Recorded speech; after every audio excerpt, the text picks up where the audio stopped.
Bom dia, classe! Começando agora o podcast Não Deixe em Branco, o podcast para você tirar aquele meio certo nas questões em que não sabe a resposta.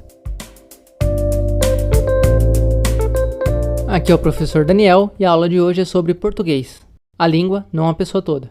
Mas se eu tô aqui falando português e você tá aí me ouvindo em português e entendendo tudo, então você já sabe português. Para que continuar estudando isso se você já sabe, né?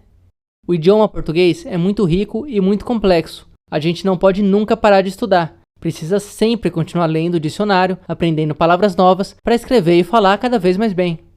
Por exemplo, você sabe o que é gerúndio? Sem dominar o gerúndio, muitas portas estarão se fechando para você no mercado de telecomunicações. O mercado de trabalho exige o domínio do português. A língua português também conta muito da nossa história. É através da semelhança entre o idioma português e o idioma português de Portugal que é possível dizer que as duas nações, Brasil e Portugal, tiveram algum tipo de relação no passado, que os nossos povos se encontraram em algum momento da história e ocasionaram essa semelhança entre os idiomas.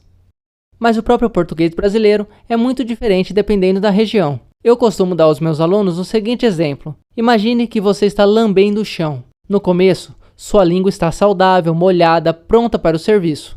Conforme você vai arrastando sua língua pelo chão, quanto mais chão você lambe, mais sua língua vai mudando.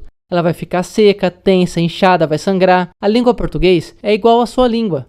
É claro que em um país com tanto chão quanto o Brasil, ela acaba mudando de um lugar para o outro. Assim nascem os sotaques.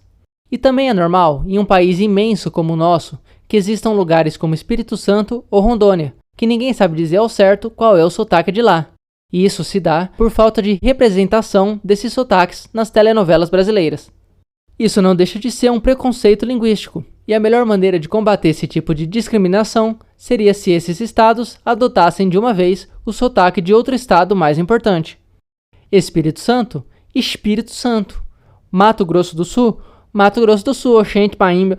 A coordenação está pedindo para eu não fazer os sotaques. Enfim, mesmo com tantas diferenças dentro da mesma língua, ainda assim, ela é uma só.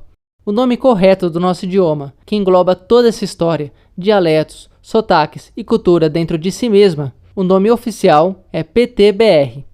Se te oferecerem PT, não aceite. Procure sempre o PTBR, que é a nomenclatura oficial, desde a ONU até, principalmente, os sites de legendas.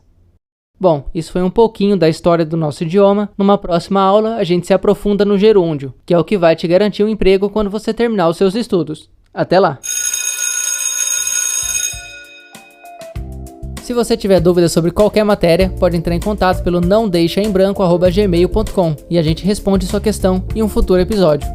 Porque não importa se você sabe a resposta, escrevendo bastante sempre dá para tirar pelo menos um 0,25. Então o importante é não deixar nada em branco.